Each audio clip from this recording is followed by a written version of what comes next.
हाँ। हाँ, नमस्कार सर। न्यूज़ बिहार से नमन मिश्रा बोल रहे हैं, संपादक। हाँ, हेलो। जी। बोलिए। हेलो। हाँ जी, बोला जाए। हाँ हाँ जी, बोल रहे थे कि आज दिल्ली में आप लोगों ने एक कार्यक्रम किया है, यूनाइटेड अगेंस्ट हेट। क्या कार्यक्रम है सर ये, और क्यों करना पड़ गया ये? नहीं, देखिए, जिस तरह पूरे देश में जो एक नफरत की राजनीति हो रही है, इस पर हम लोग की चर्चा हो रही थी कि इस नफरत की राजनीति से देश तबाही की तरफ बढ़ जाएगा। अगर नफरत बढ़ेगा तो हिंसा होगा, और जहां हिंसा बढ़ेगा तो तबाही आएगा। जी। तो उससे देश को बचाने की जरूरत है। तो आखिर कौन लोग अपने स्वार्थ में, सत्ता के स्वार्थ में, राजनीतिक स्वार्थ में, कौन लोग हैं जो इस देश में इस तरह की नफरत की राजनीति कर रहे हैं, जिससे हिंसा हो रहा है और तबाही की तरफ देश बढ़ रहा है? तो स्पष्ट रूप से मानना है कि इस देश में आरएसएस और भारतीय जनता पार्टी अपने पॉलिटिकल एम्बिशन के तहत, अपने राजनीतिक लाभ के लिए इस तरह की राजनीति कर रही है, और उससे पूरा देश खतरे में जा रहा है। पूरा देश की सुरक्षा का सवाल है। इसीलिए हम लोग की ये मीटिंग थी, और बिहार की स्थिति पे भी चर्चा हुई। इससे कैसे बचाया जा सकता है, कैसे रोका जा सकता है, जबकि इस नफरत की राजनीति करने वाले 1 से 2% लोग हैं जो उसका समर्थन करते हैं खुलेआम। बाकी इस देश में 90% से ज्यादा जो हिंदू हैं, मुसलमान हैं, तमाम धर्म के लोग जो मोहब्बत, भाईचारा, सौहार्द जो सदियों सदियों से हमारे देश का है, उसको बनाए रखना चाहते हैं, और देश को इस हिंसा से, इस तबाही से बचाना चाहते हैं। तो सर, वो लोग कुछ लोग ऐसा कह सकते हैं कि समस्तीपुर में जो घटना हुई है, 2 मुसलमान युवकों को पुलिस की हिरासत में मार दिया गया, सीतामढ़ी में, जी माफ कीजिएगा, सीतामढ़ी में। तो ये घटनाएं तो ऐसा होती रहती हैं भारत में, तो इसी एक घटना को लेकर आप लोग इतने आक्रोशित क्यों हो गए? नहीं, देखिए, ये घटना मामूली घटना नहीं है। बिहार में जब से, जो बिहार एक ऐसा राज्य है जहाँ पे लाल कृष्ण आडवाणी जैसे बड़े नेता की गिरफ्तारी होती है सिर्फ इस मुद्दे पर कि वहां हम नफरत नहीं फैलाने देंगे, पूरे बिहार में एक पत्ता भी नहीं हिलता है। उस प्रदेश में शांति का जो प्रतीक के रूप में बिहार है, उस प्रदेश में लगातार जब से भारतीय जनता पार्टी के समर्थन से नीतीश कुमार की सरकार बनी है, पूरे प्रदेश में सांप्रदायिक हिंसा बढ़ी है, उन्मादी लोग ताकतवर हुए हैं, और एक योजनाबद्ध तरीके से तमाम संगठन के लोग हिंसा कर रहे हैं, और यह सरकार मौन होकर के उनका समर्थन कर रही है। जिस तरह से पुलिस लॉकअप में 2 नौजवान को बुरी तरीके से कील ठोक करके करंट लगा के मार दिया गया, और अभी तक उन लोगों की गिरफ्तारी नहीं हुई, यह प्रदर्शित करता है कि ये सत्ता के संरक्षण में, सत्ता के इशारे पर, सत्ता की सोच को प्रदर्शित कर रहा है यह घटना। तो ये कार्यक्रम सिर्फ बिहार के संदर्भ में नहीं था, पूरे देश में इस तरह की घटना, इस मानसिकता का कि काम हो रहा है। उसे कैसे रोका जाए, देश को में कैसे प्रेम, भाईचारा और सौहार्द का वातावरण बनाया जाए, ताकि लोग अपने राजनीतिक स्वार्थ के लिए देश को तबाह बर्बाद नहीं करें। ये वैसे तमाम लोगों की बैठक थी और मीटिंग था। आपको क्या लगता है कि ये चुनाव की वजह से ऐसा किया है, ये सब घटनाएं हो रही हैं, या इजाफा हुआ है, या फिर क्या बात है? नहीं, ये तो लगातार जब से देखिए, भारतीय जनता पार्टी का उदय किस बुनियाद पर हुआ? 10-20 साल पहले भारतीय जनता पार्टी के कोई वजूद नहीं था। ये सांप्रदायिकता के बुनियाद पर सबसे पहले भारतीय जनता पार्टी जो मनुवाद की विचारधारा पर पहले कुछ लोगों को संगठित किया। जब बैलेट पॉलिटिक्स की जरूरत पड़ी, बहुमत की जरूरत पड़ी, तो जिनके खिलाफ उनके आरएसएस का गठन था, जो मनुस्मृति के विधान को लागू करना, और उस सोच, उस विजन के तहत उसका गठन हुआ था। लेकिन जब वो बैलेट पॉलिटिक्स में आया, देश आजाद हो गया और लगा कि अब सत्ता चाहिए, तो उसके लिए वो धार्मिक आधार को बुनियाद बना करके पूरे देश में एक ध्रुवीकरण और नफरत की राजनीति किया गया।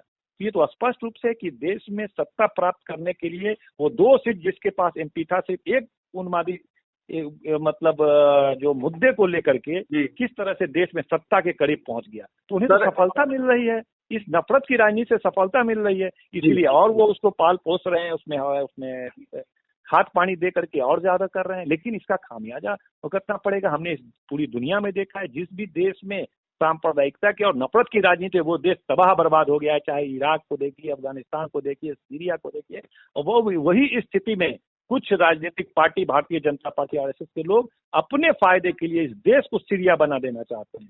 सर, इसके खिलाफ तमाम देशभक्त लोगों को एकजुट होकर काम करना पड़ेगा। वैसी ताकतों को नेस्तनाबूद करना होगा, तभी देश बचेगा। सर, सीटों का क्या कीजिएगा? आपका सीट का समीकरण अभी तक नहीं बन पाया, आपका चुनाव बाद घोषणा कीजिएगा आप लोग।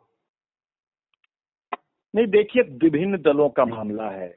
राष्ट्रीय जनता दल हमेशा तमाम दलों को समाहित करके एक महागठबंधन बनाने के पक्ष में रहा है। पूर्व में भी हमारा इतिहास रहा है कि हमने अपने से कमजोर पार्टी को बराबर की हिस्सेदारी दे करके मुख्यमंत्री तक बनाने का काम किया है, और आगे भी वैसी विचारधारा के खिलाफ देश को बचाने के लिए हम तमाम लोगों को साथ लाना चाहते हैं। लेकिन उसमें कुछ व्यवहारिक कठिनाई होती है कि लोग अपेक्षा से ज्यादा। तो जहां आप एक तरफ बात कर रहे हैं कि लोगों को एक साथ लेके चलने की, आप कह रहे हैं कि कमजोर दलों के लोगों को भी आपने बनाया है मुख्यमंत्री, वहीं जीतन राम मांझी जैसे व्यक्ति को आपने जगह अभी तक नहीं दी है, वो संतुष्ट चल रहे हैं, कहा जाए तो सम्मान आप भी उनको नहीं दे रहे हैं।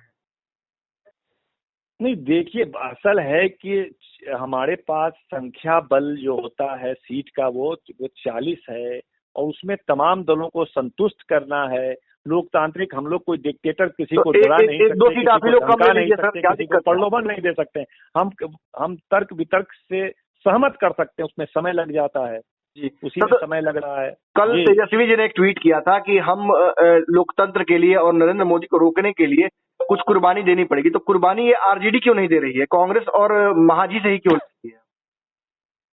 सबसे ज्यादा कुर्बानी राष्ट्रीय जनता दल पूर्व में भी दिया है और आज भी देने को तैयार है। तमाम लोग जानते हैं कि बिहार में आधार किसी एक पार्टी का मजबूत आधार है तो राष्ट्रीय जनता दल, फिर भी आधा सीट, लगभग आधा सीट हम छोड़ करके अपने पार्टनर सबको में बांट देने के लिए तैयार हैं। या ये क्या कम कुर्बानी लग रहा है जी? जो वोट प्राप्त हो सकता है हमें, उसमें 70% हमारा हिस्सेदारी होगा, ठीक है, लेकिन सीट में हम 50% हिस्सेदारी सिर्फ रखना चाहते हैं। दिल्ली से जो रिसेंट खबरें आ रही है सर, आपत्ति है, उसका मतलब कि उसकी नीयत ठीक नहीं है और उसका मकसद ठीक नहीं है, और वो वक्त का नाजायज फायदा उठाना चाहता है, किसी पे राजनीतिक दबाव बनाना चाहता है। दिल्ली से जो खबरें आखिरी आ रही हैं वो ये है कि कांग्रेस असंतुष्ट है आपके प्रस्ताव से, और कांग्रेस पप्पू यादव, मांझी और ये सब मिलकर अलग महागठबंधन का निर्माण कर रहे हैं आपको छोड़कर। क्या कहना चाहिए इस पर? वो दुर्भाग्य का दिन होगा, बहुत दुर्भाग्य होगा ऐसा। अगर ऐसी स्थिति बनती है तो मुझे लगता है कि वो लोग गलत बोलते हैं कि देश का संविधान खतरे में है और तमाम संस्थाएं खतरे में है और देश हमारा खतरे में है। बात इतनी बड़ी जब होगी, वहां पर कुछ सीट के लिए इस तरह का निर्णय अगर कुछ लोग करते हैं तो निश्चित रूप से जनता वैसे लोगों के खिलाफ अपना फैसला सुनाएगी।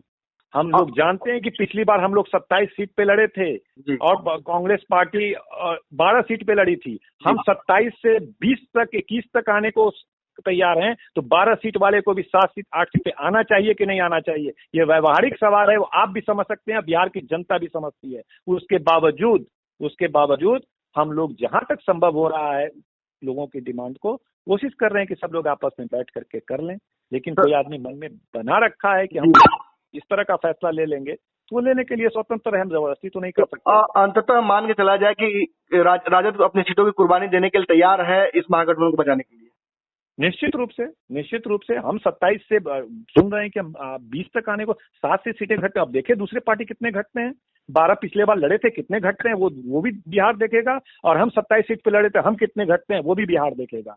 जबकि हमारा जनाधार बढ़ा है, जब से तेजस्वी यादव के नेतृत्व में हम लोग की पार्टी काम करने लगी है, तो लालू यादव का जो आधार था वो तो है ही, तेजस्वी यादव के कारण हमारी पार्टी का एक बड़ा जनाधार का व्यापक आधार हमारा बढ़ा है। एक और चर्चा का विषय है नीतीश कुमार की नीतियों के खिलाफ और जनादेश के विरुद्ध जो काम किया है, इसके कारण भी हमारा जनाधार बढ़ा है। फिर भी अपने सीटों की कुर्बानी देने के लिए वक्त और परिस्थिति को देखते हुए हम तैयार हैं।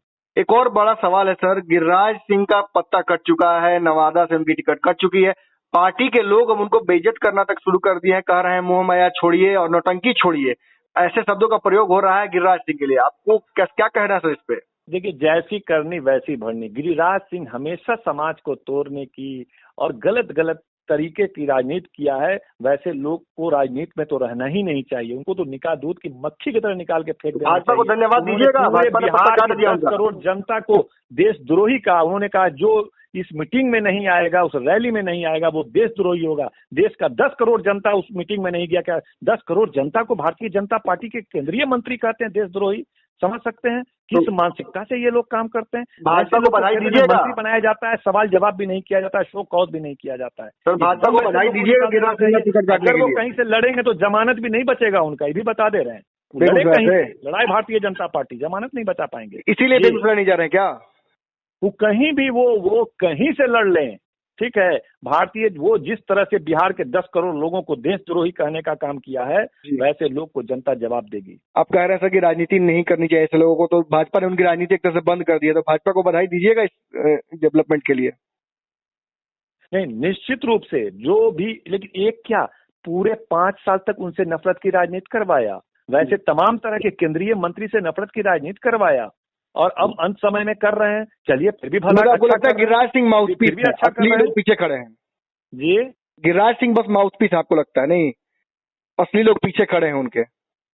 गिरिराज सिंह को मुखौटे के उनसे कहलवाया गया, उनसे बयान दिलवाया जाता है, वरना इस तरह की नफरत की बात करने पर एक केंद्रीय मंत्री, अरे इतना बुरा दिन भारतवर्ष का कभी नहीं आया होगा जो इस पिछले 4 वर्ष में हम लोगों ने देखा कि संवैधानिक पद पे बैठा व्यक्ति किस तरह घृणा और द्वेष की राजनीति करता है, बयानबाजी करता है, कोई शो कॉज नहीं होता है, सब ऊपर के इशारे से, प्रधानमंत्री के इशारे से, राष्ट्रीय अध्यक्ष के इशारे पे पूरे देश में ही नफरत की, वो तो पैदाइशी है इस पार्टी का नफरत की राजनीति, तो उन लोग तो पुरस्कृत किए जाते हैं, पहली बार सांसद बनते हैं, केंद्र में मंत्री बनाए जाते हैं, ये पुरस्कृत करता है ये पार्टी, जो जितने नफरत फैलाएगा उसे इतना पुरस्कार मिलेगा। अब आपको पुरस्कार मिलेगा सर? आप शांति की बात कर रहे हैं, राजद को सीटें मिल रही हैं अच्छी खासी, आप चुनाव लड़िएगा? नहीं, हम इस बार हम चुनाव नहीं लड़ रहे हैं। चुनाव पार्टी जिसको जहां से चुनाव लड़ाएगी, हमारी पार्टी में कोई भी इस तरह का कंट्रोवर्सी नहीं है, कोई ऐसा कैंडिडेट भी नहीं है जो पार्टी के निर्णय से के विरुद्ध जाएगा। पार्टी जिसको जहां से चुनाव लड़ाएगा लड़ेंगे। मैं कहता सीटें घट जाएंगी तो बाकी पार्टी में टूट नहीं होगा, यही ना? नहीं, बिल्कुल नहीं, एकदम नेतृत्व के साथ है, और महागठबंधन जो भी फैसला करेगी उसमें एकदम सहमत है हम लोग। न्यूज़ बिहार से बात करने के लिए बहुत बहुत धन्यवाद। चलिए, थैंक यू। हमारे फेसबुक पेज को लाइक करें, ट्विटर पर फॉलो करें न्यूज़ बिहार लाइव, और साथ ही साथ हमारे यूट्यूब चैनल को सब्सक्राइब करें। सब्सक्राइब करने के बाद बेल आइकन दबाना ना भूलें। धन्यवाद।